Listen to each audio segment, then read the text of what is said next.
दोस्तों आज से जो हम सीरीज स्टार्ट करने वाले हैं वो बहुत ही ज्यादा जबरदस्त है। इस सीरीज में हमें मू चैन नाम के लड़के की कहानी दिखाई जाएगी जो कि काफी मेहनत करेगा ताकि वो बहुत ही ज्यादा पावरफुल कल्टीवेटर बन सके। पर ये सफर उसके लिए इतना आसान नहीं होगा क्योंकि एक से बढ़कर एक खतरनाक कल्टीवेटर उसके रास्ते का कांटा है। लेकिन अगर मू चैन सारी परेशानियों का सामना करके अपने आप को उन सारे लोगों से ज्यादा पावरफुल बना लेता है तो आगे चलकर उसकी fight battle through the haven के शियाओयान और मार्शल यूनिवर्स के लिंगडोंग से होगी और उन तीनों में जो जीतेगा वो असली ग्रेट रूलर कहलाएगा, हेवन और अर्थ का। और यही इस सीरीज का रियल नेम भी है। लेकिन ये फाइट इतनी जल्दी नहीं होगी, इसे काफी टाइम लगेगा क्योंकि मू चैन अभी उतना ज्यादा पावरफुल नहीं है, उसे पहले पावरफुल बनना पड़ेगा।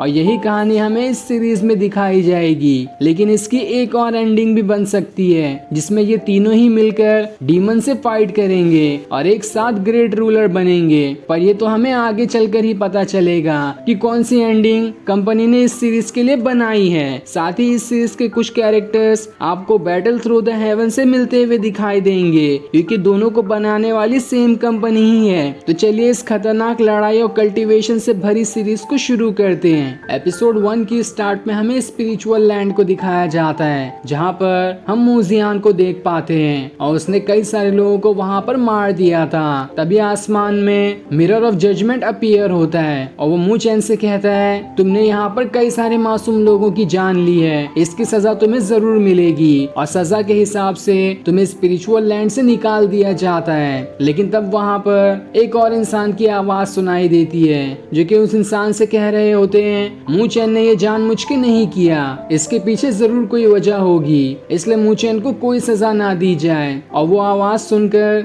ऐसा लग रहा था कि ये मू चैन के फादर हो। लेकिन तब भी मिरर ऑफ जजमेंट उनकी बातों को नहीं मानता और मू चैन को सजा दी जाती है कि उसे स्पिरिचुअल लैंड से निकाल दिया जाएगा। और फिर अगले ही पल उसे वहां से निकाल भी दिया जाता है जहां अब मू चैन स्पिरिचुअल लैंड से हटकर ह्यूमन वर्ल्ड में आ जाएगा। लेकिन जब मू चैन स्पिरिचुअल लैंड से जा रहा होता है तभी वहां पर भागते हुए उसकी दोस्त आती है जिसका नाम लियो ली होता है। वो उसे रोकने की कोशिश करती है लेकिन इसका कोई भी फायदा नहीं होता और वो मिरर ऑफ जजमेंट मू चैन को वहां से रियल वर्ल्ड में भेज देता है। अब हम कुछ दिनों बाद का सीन देखते हैं जहां मू चैन जंगल में बैठा होता है और वहां वो अपने डैगर को देख रहा था जिसे देखते हुए उसे लियो ली की याद आने लगती है जिसमें वो कहती है कि मैं तुम्हारा हमेशा इंतजार करूंगी 5 ग्रेट अकेडमी में। जिस पर मू चैन कहता है तुम मेरा इंतजार करना, मैं जरूर तुम्हारे पास वापस आऊंगा। तभी उसके पास एक उड़ते हुए स्वॉर्ड आती है जो उसे लगने ही वाली थी लेकिन वो स्वॉर्ड से बच जाता है और उस स्वॉर्ड को पकड़कर उसे तोड़ने की कोशिश करता है। लेकिन जैसे ही वो उसे तोड़ता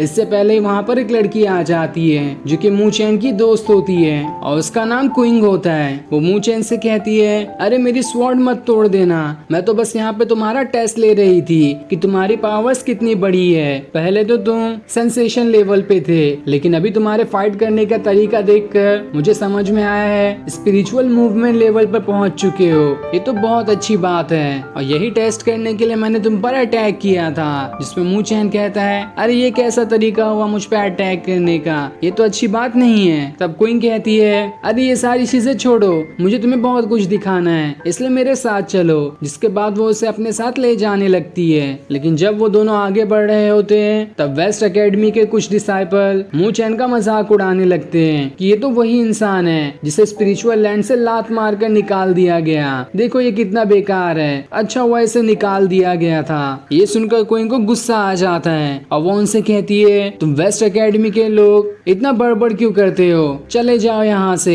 वरना मुझसे बुरा कोई भी नहीं होगा। इसलिए सारे लोग वहाँ से डर के चले जाते हैं। तब क्वीन मू चैन को बताती है हमारा सेक्ट ईस्ट में है और हमें ईस्ट अकेडमी कहा जाता है लेकिन इनका सेक्ट वेस्ट में है इसलिए इन्हें वेस्ट अकेडमी कहा जाता है और हम दोनों में काफी ज्यादा दुश्मनी है। लेकिन 10 दिनों बाद एक मार्शल आर्ट कंपटीशन होने वाला है और उसमें जो भी जीतेगा उसे आगे कल्टीवेशन करने के लिए बहुत सारे रिसोर्सेज दिए जाएंगे और उसे यहाँ तक कि ये भी मौका मिल सकता है कि वो 5 ग्रेट अकेडमी में भी शामिल हो सकता है। ये सुनकर मू चैन खुश हो जाता है क्योंकि लियो ली ने भी उससे कहा था कि मैं तुम्हारा इंतजार 5 ग्रेट अकेडमी में करूंगी। दूसरी तरफ हम कुछ मास्टर को देखते हैं जिसमें क्वीन के सेक्ट के मास्टर भी होते हैं जिसमें ईस्ट और वेस्ट दोनों एकेडमी के मास्टर मौजूद होते हैं। तब हेड मास्टर उनसे कहते हैं अपने डिसाइपल्स को तैयार रखो क्योंकि 10 दिन बाद ही यहाँ पर कंपटीशन होने वाला है, जो कि कंपटीशन से बढ़कर एक बहुत ही बढ़िया ट्रेनिंग है और उसमें जीतने वाले को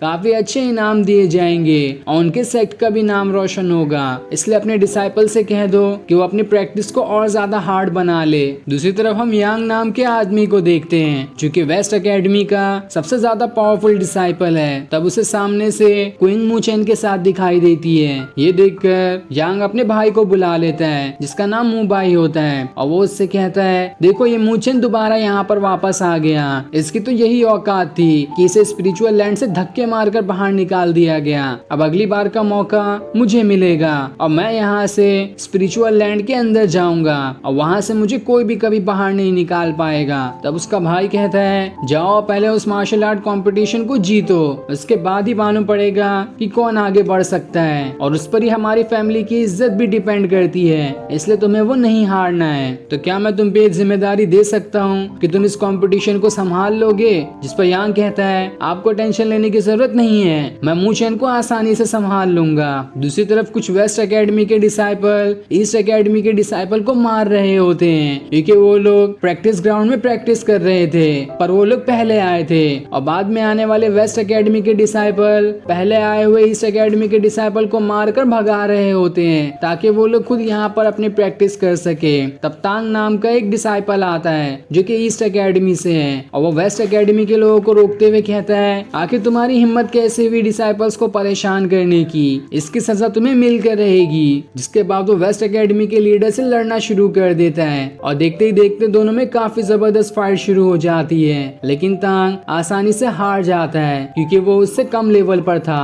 तब तांग उससे कहता है अगर यहाँ पर मूचेन होता तो तुम्हें सबक सिखाता। जिस पर वो कहता है आखिर तुम्हारी हिम्मत कैसे हुई मूचेन का यहाँ पर नाम लेने की, अभी मजा चखाता हूँ तुम्हें। जिसके बाद वो एक खतरनाक अटैक उस पर करने वाला होता है, लेकिन सही टाइम पर मूचेन वहाँ आकर उसे रोक लेता है। तब ये देखकर वो मूचेन से कहता है तुम्हारे अंदर तो बहुत हिम्मत है जो यहाँ पर आ गए, लेकिन अब तुम पहले जैसे पावरफुल नहीं रहे, इसी वजह से तो तुम्हें स्पिरिचुअल लैंड से भी निकाल दिया गया। अब तो मैं अकेले ही तुम्हें सबक सिखा सकता हूँ। जिसके बाद वो सारे डिसाइपल मिलकर मूचेन पे अटैक करना शुरू कर देते हैं, लेकिन मूचेन अपनी कमजोरी की वजह से थोड़ी स्पिरिचुअल लैंड से बाहर आया होता है। उसके पास तो अब भी उतनी पावर्स होती है जिस वजह से वो चुटकियों में उन सभी को हरा देता है और तब उनके लीडर से कहता है सारे डिसाइपल से माफी मांगो वरना मैं तुम्हें यहाँ से जाने नहीं दूंगा। जो सुनकर उसको गुस्सा आ जाता है और वो दोबारा से मूचेन पे अटैक करना शुरू कर देता है, लेकिन मूचेन इस बार भी उसे बहुत मारता है। लेकिन अब वहाँ पर यांग आ जाता है जो मूचेन से कहता है तुमने मेरे साथियों पे हाथ उठाने की हिम्मत कैसे की, तुम्हें इसका जवाब देना होगा। जिस पर मूचेन कहता है जवाब चाहिए तो अपने डिसाइपल से ही पूछ लो कि आखिर उन्होंने क्या किया था। तब ये सुनकर यांग कहता है बहुत तुम्हारी जबान चलती है, अभी बताता हूँ तुम्हें। पिछली बार तो मेरी जगह तुम स्पिरिचुअल लैंड में चले गए थे, लेकिन इस बार वो गलती मैं दोबारा नहीं करूंगा। जिसके बाद वो अपनी पावर्स को एक्टिवेट कर लेता है और फिर देखते ही देखते दोनों फाइट के लिए तैयार हो जाते हैं। लेकिन वो दोनों फाइट करते इससे पहले ही वहाँ पर ईस्ट एकेडमी के मास्टर आ जाते हैं जो दोनों को रोक लेते हैं और उनसे कहते हैं अगर फाइट ही करना है तो 10 दिन बाद एरिना में कर लेना, यहाँ पर फाइट करोगे तो इसकी तुम्हें पनिशमेंट मिलेगी। इसलिए वो दोनों अपने ऑरा को रोक लेते हैं और फिर गुस्से में यांग धमकाते हुए मूचेन को वहाँ से चला जाता है कि देख लेना मैं एरिना में तुम्हें सबक सिखाऊंगा। तब क्विंग वहाँ पर आके मूचेन से कहती है आखिर तुमने उन्हें जाने कैसे दिया। जिस पर मूचेन कहता है जाने दो उसे, अभी नहीं तो बाद में, लेकिन उसे तो मैं सबक सिखा कर ही रहूंगा। और उसके इतना कहते ही ये एपिसोड यहीं पर एंड हो जाता है। Thanks for watching.